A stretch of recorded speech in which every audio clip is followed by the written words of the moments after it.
You're listening to GotTechED the Podcast with your hosts, Eric Geis and Nick Johnson.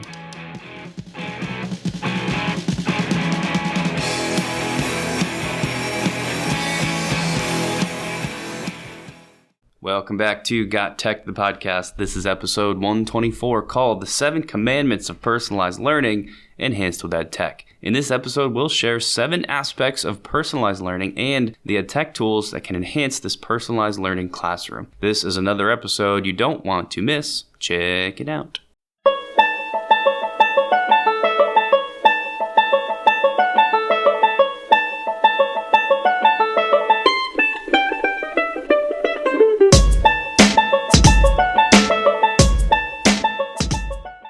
Seems like yesterday that we just got to episode 100, and here we're almost 25% of the way into the next 100. I feel like we're going pretty strong. I'm enjoying what we're doing. How are you doing, Nick? I'm doing really good. It's a busy time of year because for us, as we're recording it, the marking period or the quarter, whatever you want to call it, is closing out, which means for any teachers, myself included, there's lots of grading to be done. It also means for the EdTech coaches that are out there, there's lots of people with gradebook problems that they want fixed and help with. So I know I've been kind of running around helping other staff members get everything straightened out and buttoned up for the end of that quarter. But it does feel good to get underway and have this year really kind of get into the meat of the school year. So it's nice. I wanted to let everyone know also that as we're recording this, it's not exactly your birthday, but close to it, and it's a big one. Dr. Geis over there just turned 40. Pretty exciting. And yesterday, one of his good friends, another staff member at our school, and myself included, sort of a team effort, kind of went nuts decorating. It had to be hundreds of pieces of paper, right, with like baby pictures or little kid pictures of you, and then underneath each one, some kind of comment, typically making fun of you or calling you an old man or something like that. But we did that. We had a little flash mob in the media center where the choir came down and the kids sang, I can't remember the song, Forever Young, right? But they did Forever Old instead. Yeah, you guys did a good job torturing me, but you definitely poked the bear. I will say that because before you even got here, I was known to pull a prank or two, but you guys wait for birthdays. I'm relentless. Every day is a potential prank day at Hopewell Valley now. You guys opened up that can of worms. I'm glad that you did. I had a lot of fun. It was funny. I came in. As soon as I got out of my car, like the entrance that I come in, the whole door was covered with these things. Did you know what it was as soon as you saw the white paper? I contemplated just like going home. You know, I don't really like that type of attention. I guess it's kind of like Nick when he won countless Teacher of the Year awards. I mean, you appreciate it, but you just feel uncomfortable, but I think that's the whole purpose. Yeah, it's awkward for sure, but you handled it well, and it was a good time to kind of see all that go down. I just can't believe how many pieces of paper with your face on it were actually printed out. It must have taken this guy like it had to have been hours to hang all these things up, and I'm wondering who's going to take them down. We cleaned up some of them here in the media center, but I will not take down any of them. No, and you shouldn't. I mean, the school beautification project is on full force, but in all seriousness, I do appreciate the efforts. I would have to say that the choir was by far the standout. They are so talented. That was cool. And the fact that they could just throw that together, I'm not sure if they took a lot of time to throw it together, but it sounded like they took a lot of time. But yeah, so happy 40th to me. I am old over the hill, and what other sayings that you guys told me yesterday. I get the order from the old people's menu now. Apparently, I didn't know that was a thing at 40, but... Oh, wow, really? Apparently, I guess... I've made it. I had a student in my office this morning, and all the kids were into it too. They thought it was super funny. Looking at all these pictures of you and the little jokes on each printed out sheet. But this particular student was around for all of this yesterday, and she said, I don't get what the big deal is. 40 doesn't even seem that old to me. Amen. And it made me laugh because I'm not 40, but I'm not far off. I think I'm 36. I don't pay attention to it because it depresses me, but I'm close, and it does seem super old to me. Not because 40 is old, but I think if you're 40, like the next one is 50. And that seems old. And no offense to all of our listeners of that age bracket. Obviously, this is all relative. This is just a couple of, kind of our perspective right now looking at these changes. It's weird to think about it's happening to us, man. Speaking of our perspectives, let's get into the episode a little bit. Just want to let everyone know that we will be doing the free Linc Learning virtual conference. I believe it's next Tuesday, the 8th. Yep. And I think we go on at like 10 o'clock or something like that. It'd be 45 minutes. If you've never seen one of our Edtech throwdowns, please come out.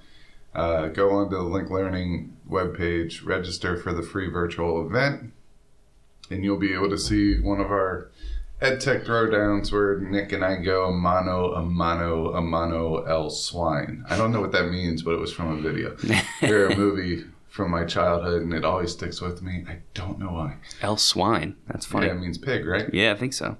All right, so it is what it is. There we go. So we're going to basically go at each other with 5 to 7 Edtech tools apiece, and then our audience votes on who was the winner. It's just a fun little thing where Nick loses all the time and I win.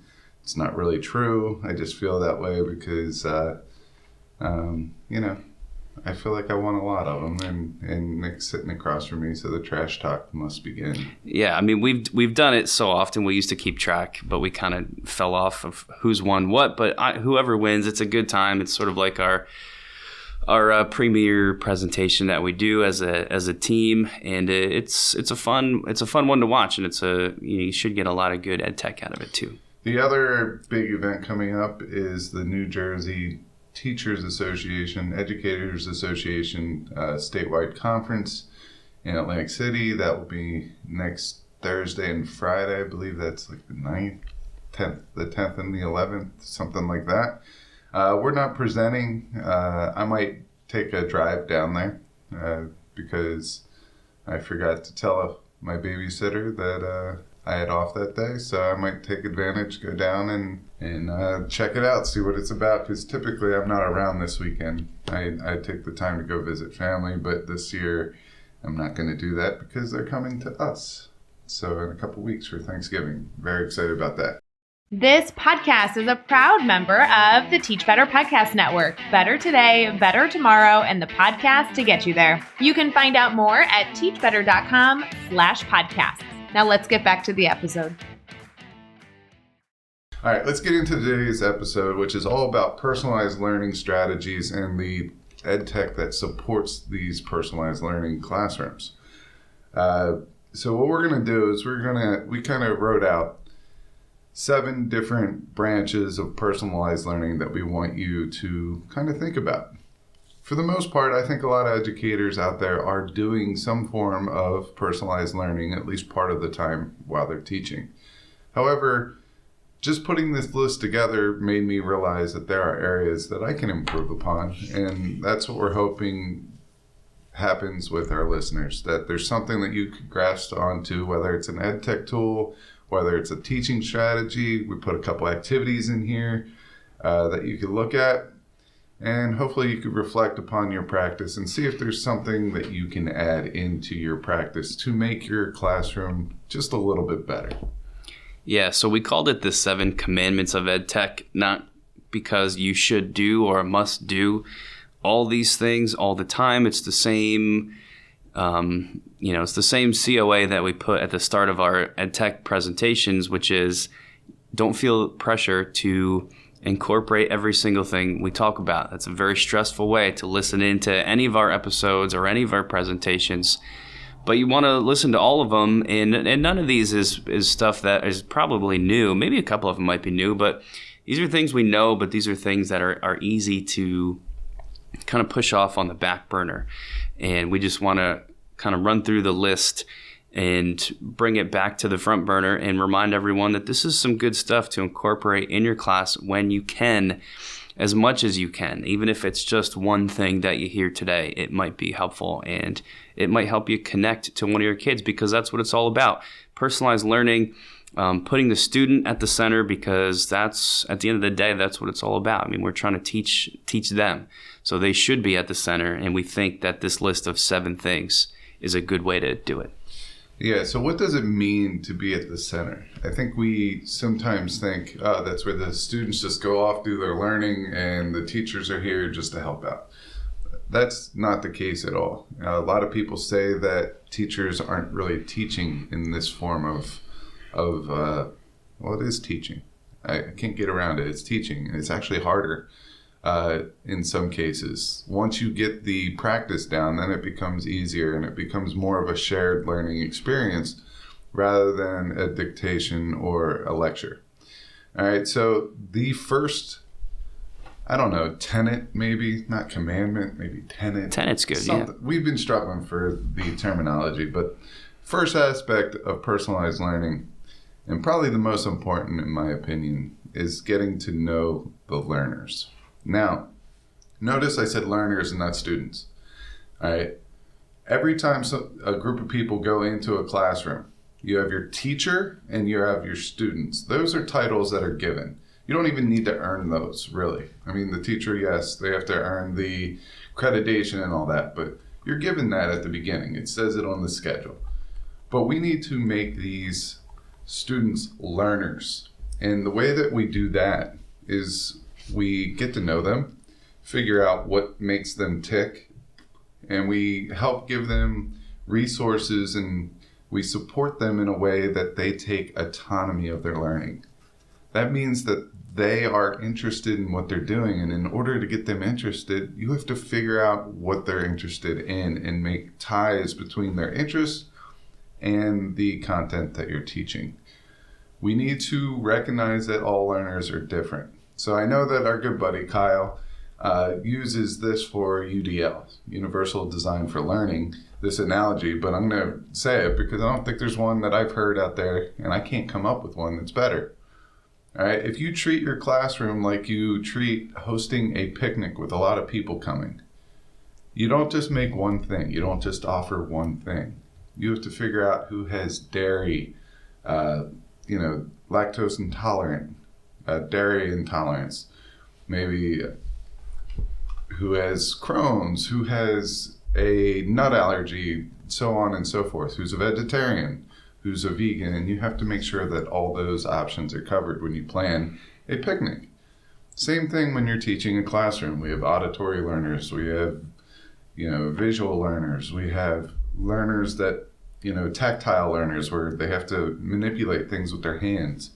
We have visual graphic organizer type learners. We have learners that can read it or see something one time and they're good. They have it committed to memory. So just like we would plan for a picnic, we have to plan our classroom the same way. And we have to do our homework. That means read the IEPs and actually understand them. 504 plans. Try to identify who your fidgeters are within the first week. Who likes drama? Who likes drama in theater? Not drama as in being dramatic. Who likes drama? Who likes sports? Who likes music? What gets them ticking? And this would include special education students, gifted students, or twice exceptional students, SEL students, ESL students. I saw that you added multiple intelligence, which is great. And then once we have that, we could look at some of the other things that play into it as well to see how we're going to teach our kids. Yeah, I mean, you mentioned UDL. Obviously, that's great. You can tie in here any of the kind of blended learning strategies like a flipped classroom or different stations that the kids can rotate through. And we don't want to go too much into that here because that's a whole other episode itself. But these are the ways that you can meet those different needs effectively, even if it's something as simple as giving options to your class when they're going to complete an assignment. I just did a chemistry project where the kids had to design their own fictional element, like some super heavy element that's being created in a lab for the first time, and they get to they take the role of the discoverer and get to name it and describe it and go through all the processes that a chemist might do when they go through this process and make a new element. And I've always just done it as like a piece of paper where they kind of make a little miniature poster. But, why not say, if you would like to do a digital version of this, here's a Canva template that I put together for you. Click this link if you want to make it digital. Or here's a Google Drawings template with some links that I have embedded if that works for you. It can be very small little changes that meet those needs. Even just a worksheet that you're going to do for tomorrow's class period, digitize that worksheet and include within it links to extra supports. Even simply the act of making it digital allows students to zoom in on the text. So if they need larger font, they have the option for that. If they have a Chrome extension that lets them read text aloud, now they've got the audio component that they didn't have before if you're just handing them a piece of paper. So there's other downsides too to simply digitizing a worksheet for the sake of digitizing it, but it does open some doors that didn't exist before. So those are just all some very simple ways to meet these different student needs that I wanted to mention. Yeah, and a great way to start your classroom off is by giving them student choice. All right, you'll be able to learn a lot about how they learn if you give them a choice board. And this is one of our favorite things to do with personalized learning and really all the blended learning strategies is creating these choice boards that will allow them to take a hold of their learning and kind of integrate their interests into one of the beginning projects. And I can't remember, it was over the summer, maybe in July or August. I presented at the MilkCon 2022. I linked my presentation in here. It's just a whole bunch of different ways that you could use Mote, which is a feedback extension, but it's way more than that now. At least I'm finding ways of using it as a communication or ways for students to prove mastery of concepts using audio clips. So this is an awesome tool, and you're going to hear this a couple of times throughout this episode. But if you want a free mini subscription to Mote, you can go to our website myedtechbundle.com. If you're a first-time user, and you could get a couple of months for free of Mote Premium or Mote Pro or whatever their terminology is, but it's such an amazing tool. And I link there somewhere around 20 templates that you can incorporate easily into any content of any classroom for you to use however you want. Yeah, that's a great resource. Check it out. And I think that wraps it up for our tenet number 1, getting to know the learners. Number 2, once you've gotten to know the learners and you've started thinking about how to meet their needs, one of the ways you can do it is by setting up your classroom environment in a personalized way, ideally based on what you have learned about your class. You might sometimes hear this called a flexible learning environment where I'll tell you how I picture it, and maybe you've got a different definition, but in my mind's eye, it's a classroom, but where there's different spaces around the room where, maybe one corner is set up in a little coffee shop style where it's, you could call it a reading corner maybe, and the kids can go get a drink. I know we've got a couple teachers here that actually have like a little coffee station. That's obviously for high school kids, but you could do a little drink station, some comfortable chairs they can sit, some books that they can choose to read.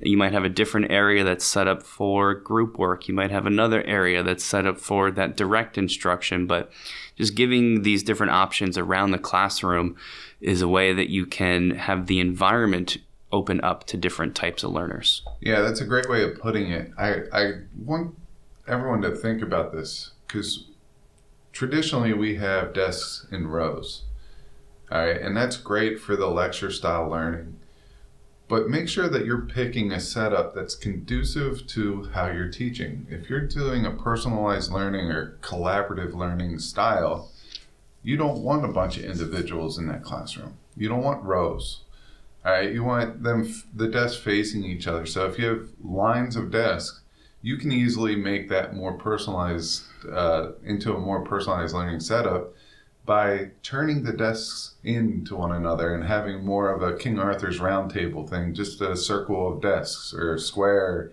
of desks. You could do it that way. Carpet squares, especially if your school is doing any type of renovation, typically they have those carpet squares left over. I grabbed a bunch of them from the media center, just so if I want to offer any services into a class, I could go in there with a bunch of carpet squares and we could throw them, push the desks to the outside and we could throw them down and they could sit on the carpet squares. But, you know, I've seen a lot of teachers get creative. They see furniture that's being, you know, recycled or thrown out, and they're able to manipulate the furniture to fit their flexible learning style. And I think that's great. So definitely take some time, see if you can come up with ways to set up your classroom a little differently that allow you to produce a classroom full of collaborators instead of individual learners. Yeah, and, you know, we want to throw out one of our favorite EdTech tools to mention here.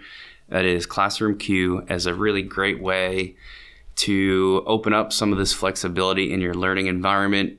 Classroom Q, if you don't know, it's like a digital hand-raised tool where instead of having to, if you're a student, instead of having to sit there with your hand in the air while you're waiting and maybe eventually put your hand down because it's taking too long, you can just click a button and the teacher will see in a queue, a list, all the students that have pushed the hand-raised button so you can get back to them at any point.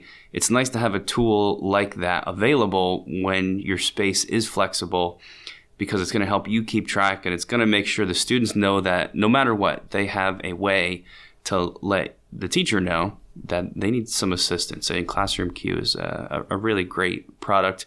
It's another one too that you can sample for, get a free premium subscription at myedtechbundle.com. Although you can also just use some basic level services of Classroom Q for free without any kind of signups, and you can just give them a Google and head to their website to check that out. All right, let's get into our third commandment or tenet or whatever we're calling it, and that's help set goals with your students. This one's a big one, but I want to challenge everybody to, typically what we do is we get overly involved in their goal setting.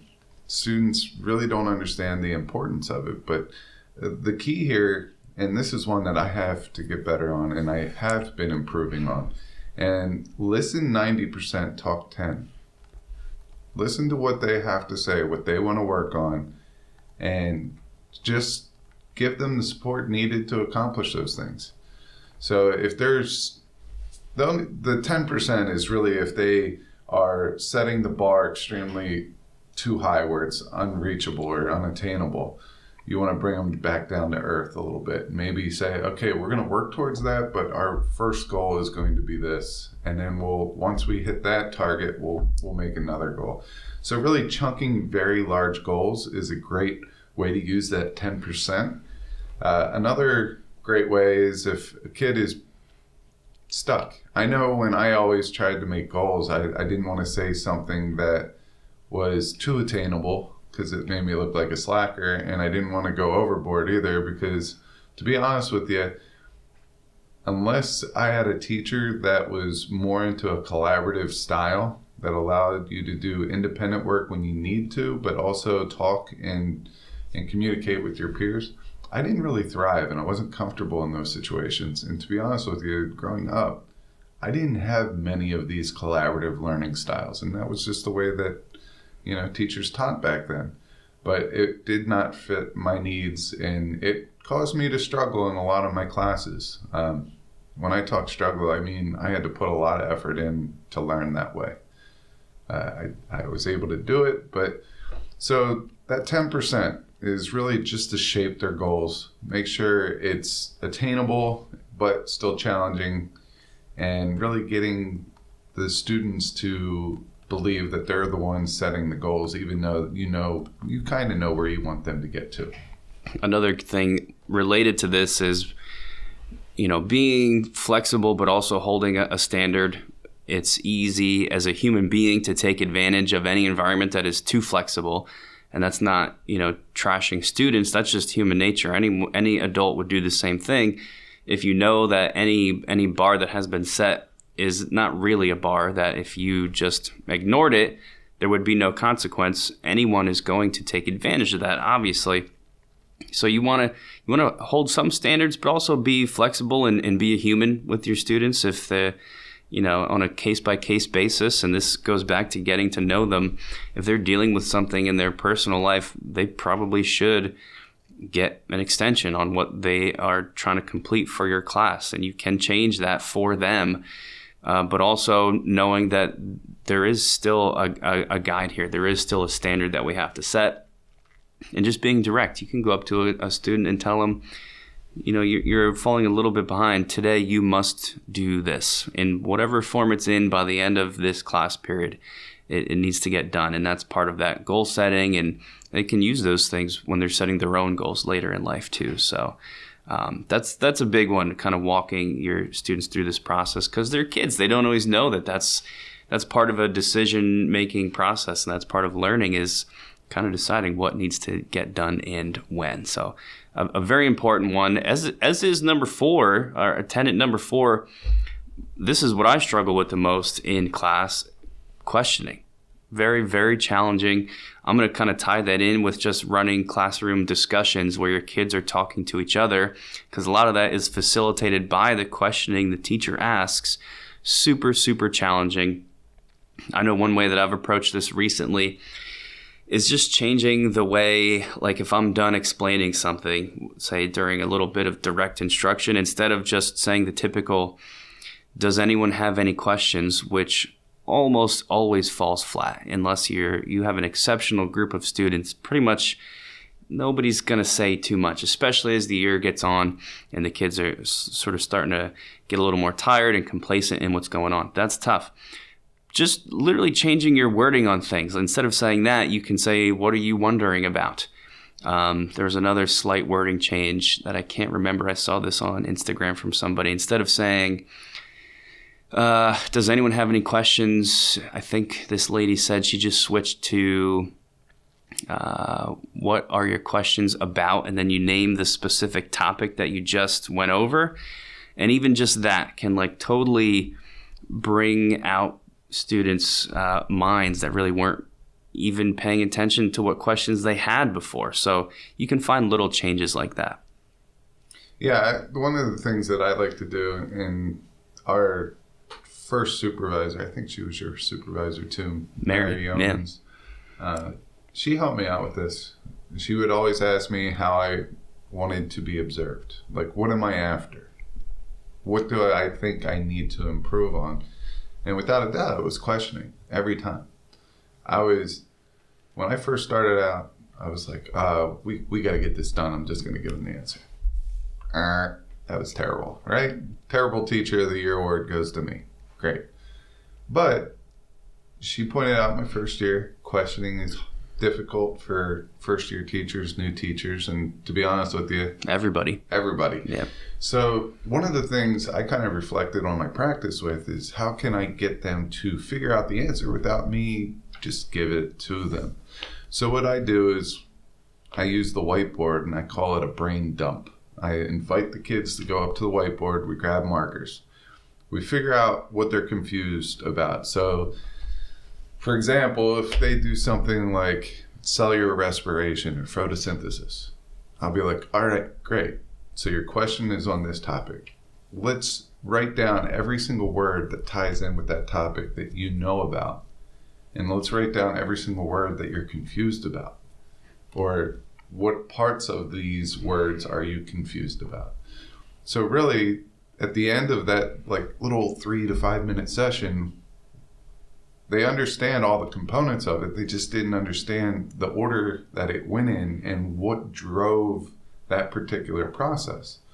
So we were able to figure out together what they knew, what they didn't know, and how we had to help them get rid of those misconceptions and connect the dots.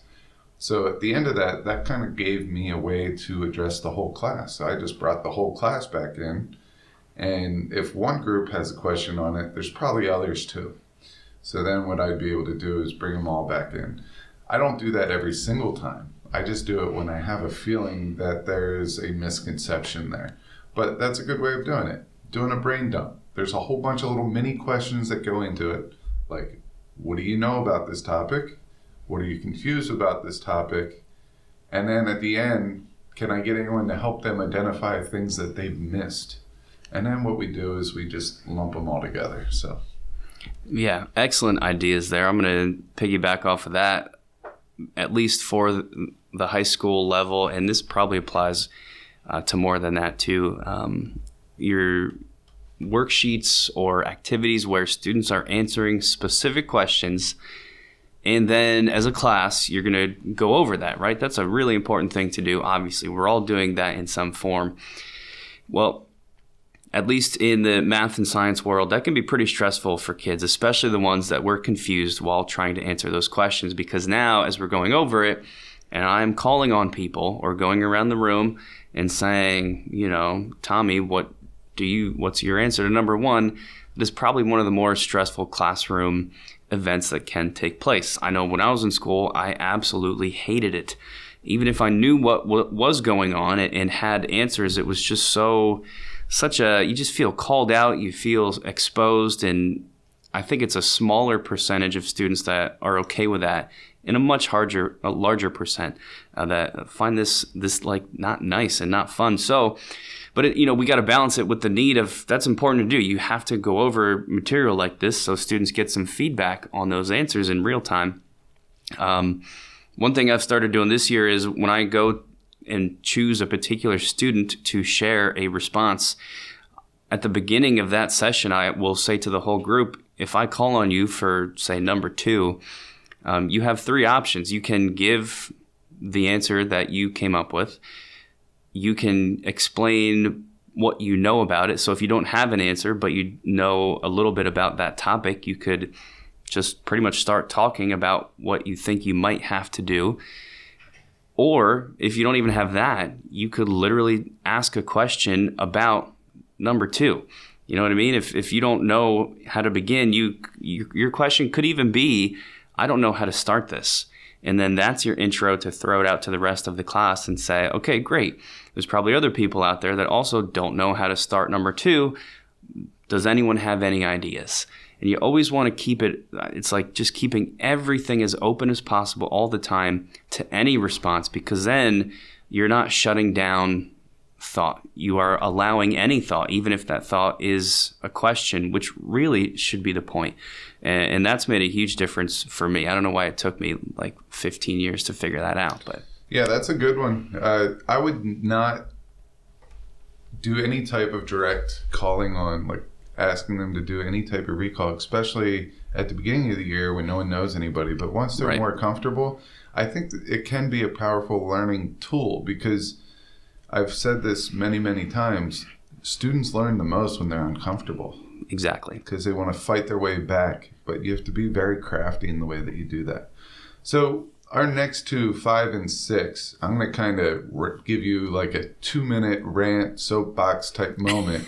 And then you tell me if I'm all wet. Sure.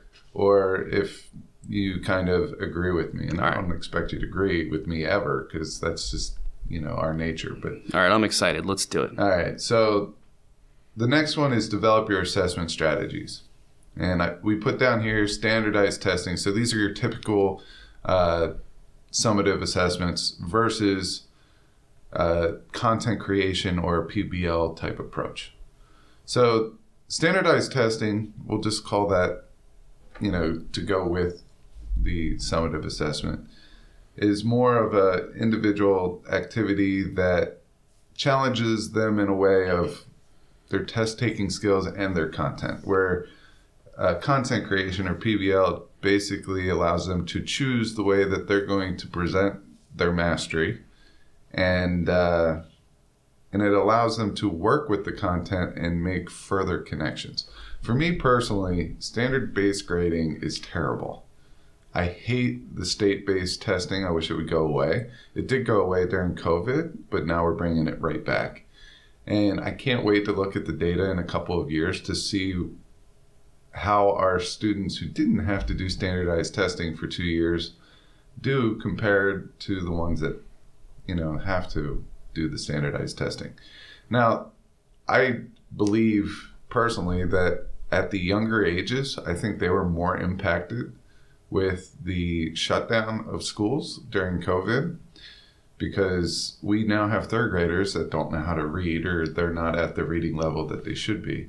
And the only reason why I'm saying this is because I have several elementary teacher friends, and I have kids in the elementary schools. And I will tell you that, my son knows how to read, but that's because he has 2 teachers basically at home working with him all the time. So not everyone gets that same playing field, but yet we're still taking 10 days out of the school year to standardize test them when we know that they're behind. Why not give them those 10 days to get caught up? Give those teachers the chance to get them more caught up, and then, have standardized testing a couple years down the road. But that's where I'm kind of at with that. But the difference between the two, standardized and just allowing them to be able to produce content and do projects like that, is that, very little in this world now do we have to memorize things. We just need to memorize the process of getting information. So why do we continue to do these summative assessments when the real world is saying, yeah, we really need you to be project ready? Our job as teachers is to get students prepared for the real world.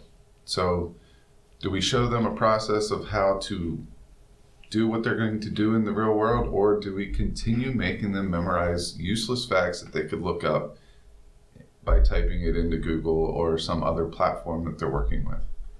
So that's where I'm at. Those are my 2 cents. That's my rant. What do you think? It's tough to argue with anything you said. I mean, obviously, that's kind of where both of us would stand on it, so I can't really counterpoint you at all with any of that stuff. My only comment or thought would be that personally, I want to see how it works when you switch to the other side, when you get away from, that percentage grading, or when you get away from the typical assessment. And really what I'm talking about, or what I'm leading to, is we've actually got some teachers at our high school that are trying this right now, where their students, I think it's an AP English class or AP composition or something, those students are not getting grades at all. When they log into their learning and management system and they click on their AP English class, let's just call it, they don't see anything. They don't see any percentage because nothing's getting entered there. They have switched, done a complete 180, and are literally scoring them throughout the quarter based on their improvement compared to how they did when they first started writing at the very beginning of the year. So for us, this is, at least at our high school, this is new-ish. We haven't really fully committed to it like this group of teachers are doing right now.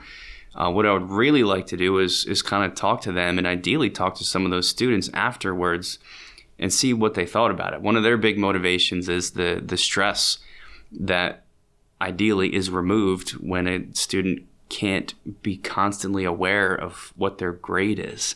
These kids, they check their grade constantly all day, every day, and that can induce a lot of anxiety.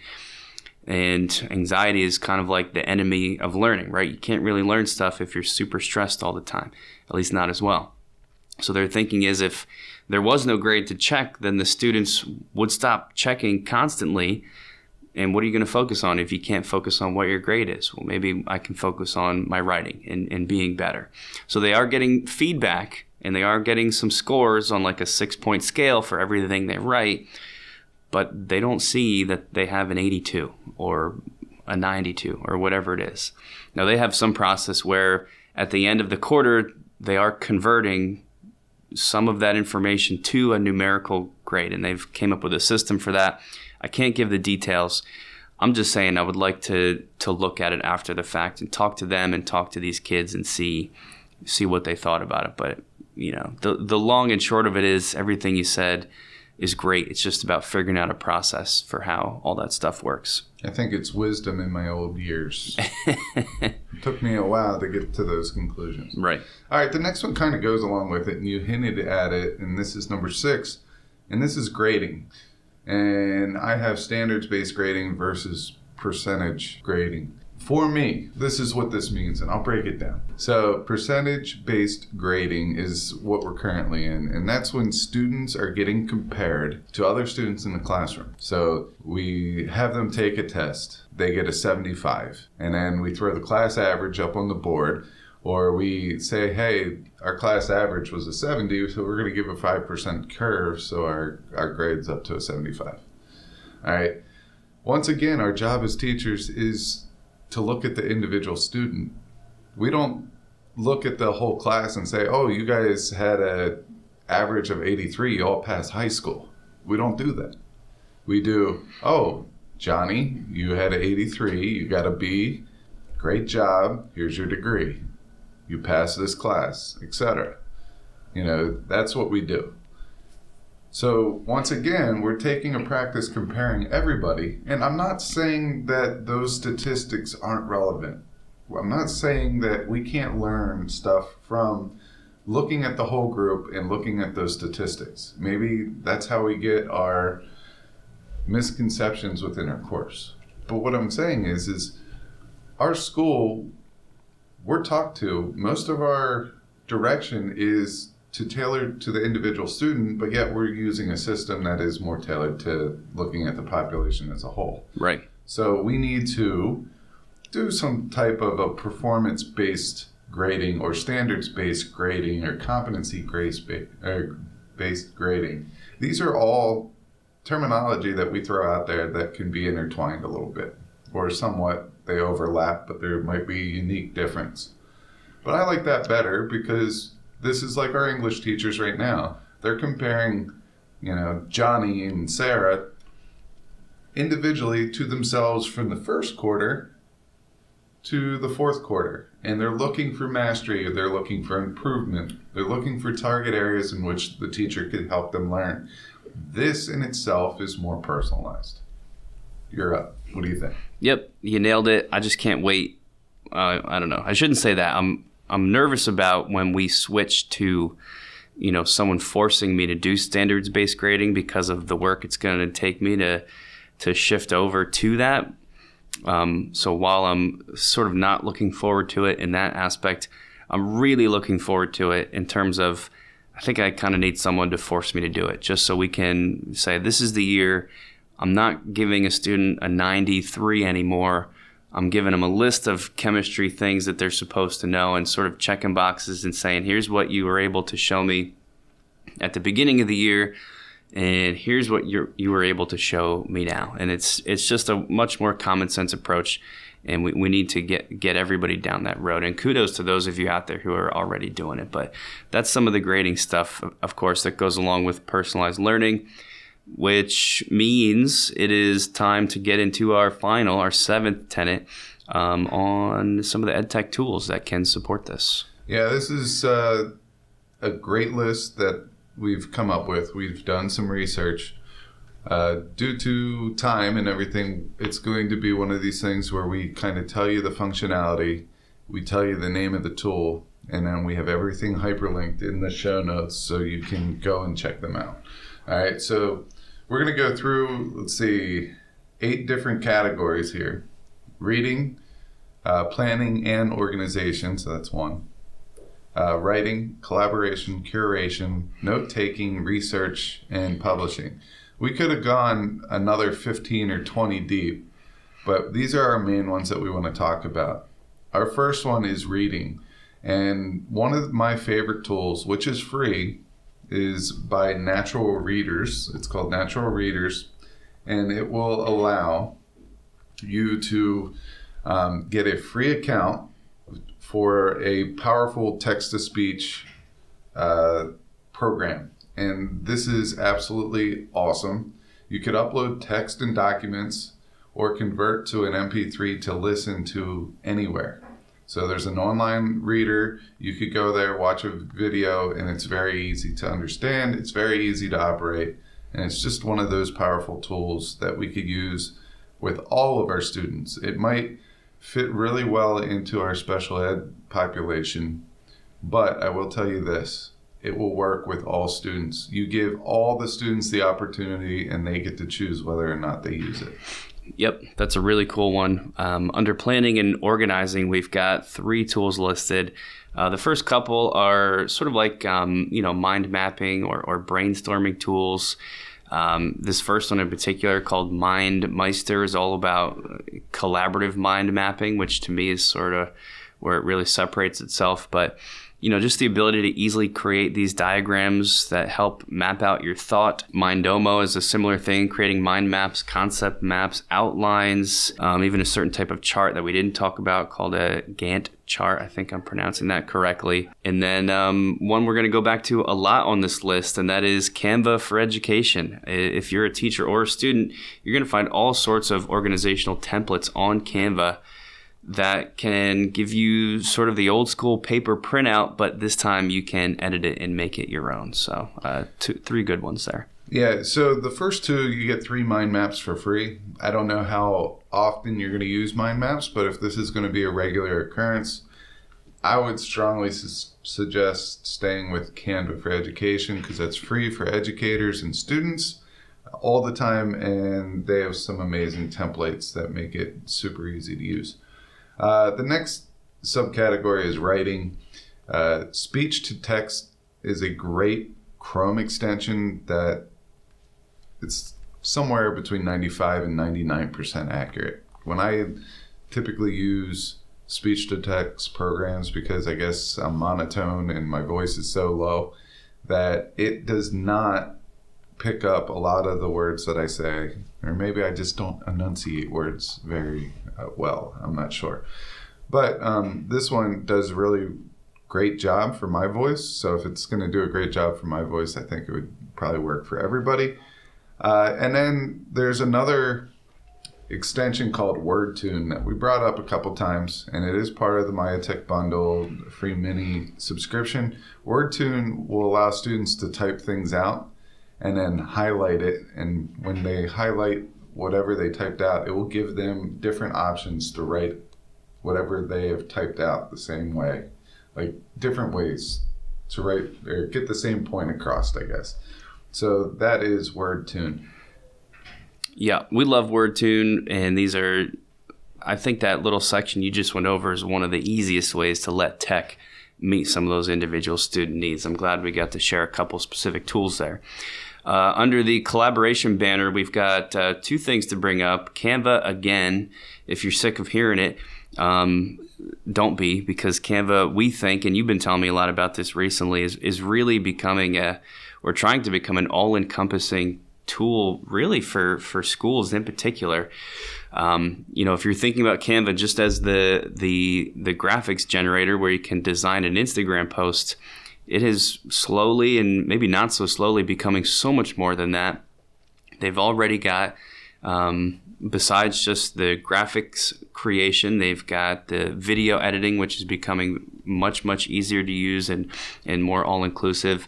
They're even starting up, it might still be like in a beta form. I'm not sure if everyone can use it yet, but they're trying to also use these Canva templates as sort of like a Google Doc, a collaborative place to make stuff happen, even if it's just like that typical, as you would think of, word processing, except now with all the Canva build-ins, you can do so much more with it, and it becomes even more flexible of a space to work together on stuff. So I've put a question mark here next to Canva that calls it the new Google Doc, because maybe it is. Maybe this is the direction it's going. It's worth checking out for sure. And then the other thing I want to throw out there is something called Discord, discord.com. Typically, this is a spot for, it's tough to describe, not really social media. It's sort of like an all-in-one place for chatting and video meets and all this kind of stuff. You know more about it than me. A lot of it's used for like gaming groups and that type of thing, but it's more and more it's opening up to school clubs, because it is a place where you can talk to each other synchronously or asynchronously in tons of different formats. And I think it's worth at least throwing it out there. We're at the beginning stages of seeing people at our school not use it, but like ask to use it and see if it's okay. Make sure it's all right with your school's policies. But it seems like it's going down that road. Their main page now, like the homepage for Discord, references school groups using it. So it's certainly something that they are trying to break into, and I think we're going to see more of that. Yeah, Discord, I think, could be powerful if it's under the right management. And Canva for Education, I think it's going to be a one-stop shop for all content creation for educators and students, at least in our field. It's already pretty well known in the business and marketing fields. But there's a lot of exciting stuff coming with Canva for Education. The next one is curation, and this is just where you gather a bunch of stuff for your students, resources for them to use. Like, it could be these Edtech tools, it could be just different things. The two that we have down are Google Sites, which is a great place to put a class website, and the other one is Wakelet. And Wakelet will allow you to collect anything, any type of resource, and put it in a big collection for your students to use. You could even have them as editors, and they can add stuff there as well. So that's the curation. I think we're getting a great list here, and we're going to continue this list with note-taking. There are 3 different note-taking tools that we want to mention here. The first one is Scribe, and Scribe has a free account to it. It allows you to use all the basic note-taking tools, such as a highlighter, such as an annotator, those types of things. So definitely look at Scribble. That is a great one.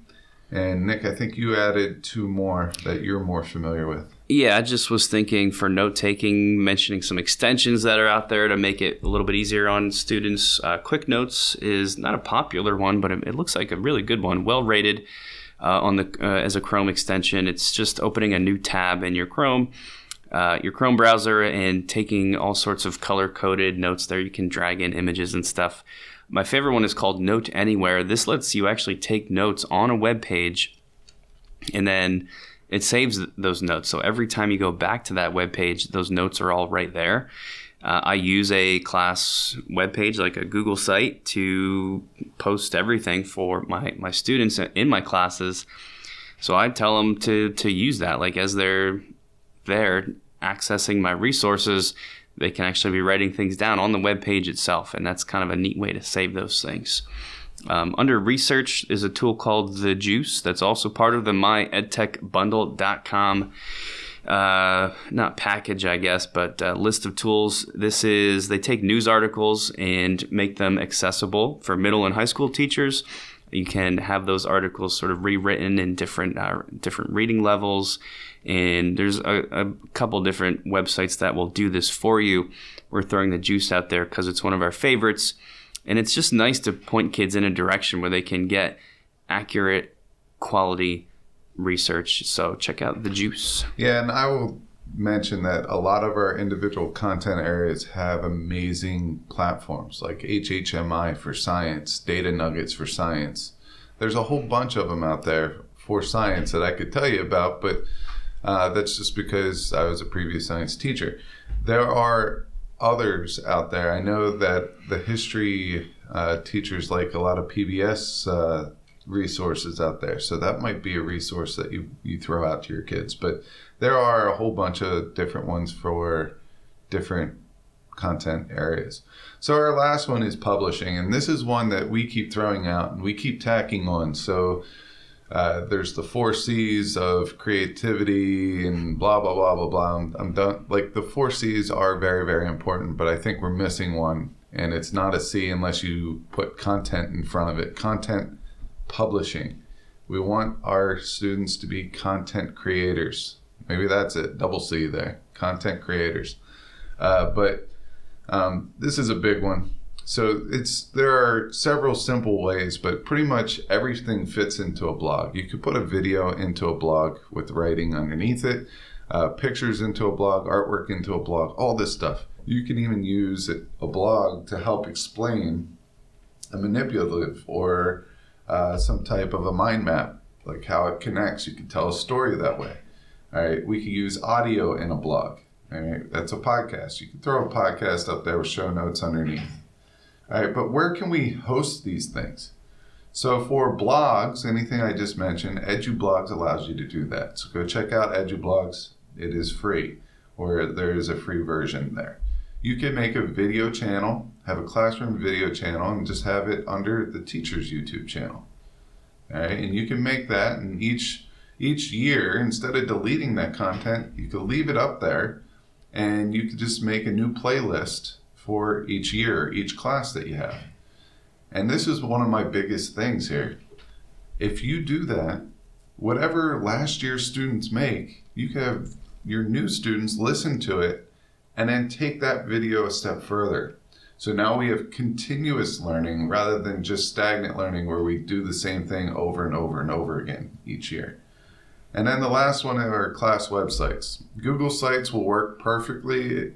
It's free if it's part of your education package if you are a Google area. But you could also make these websites, these landing pages, I believe, on Canva now, or that's something that's coming out. So once again, there's Canva for education.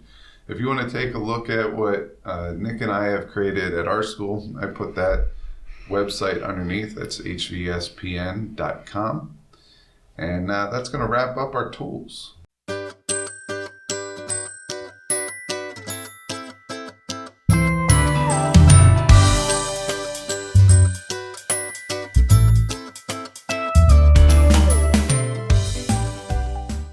And that's also going to wrap up our episode. If you got value in this episode, please tell other teachers, other educators that might want to take a listen. Also, you can follow us on all the social medias at GotTechED, Nick at GotTechED, me at GotTechED, and please take a look at our YouTube channel. All this stuff, which is linked in the show notes. Until next time, go out and personalize your classroom. Thanks for listening to GotTech the Podcast. Remember to subscribe to our show and follow us at WeGotTech on Twitter so you can stay up to date with the latest episode releases, blog posts, product reviews, and PD announcements. You can also follow Geis and I individually at GeisGotTech and at NickGotTech on Twitter or on Instagram at NickGotTech. Finally, remember to check out our website, GotTechED.com, where we post all our episodes, articles, and resources available to you for free. Until next time.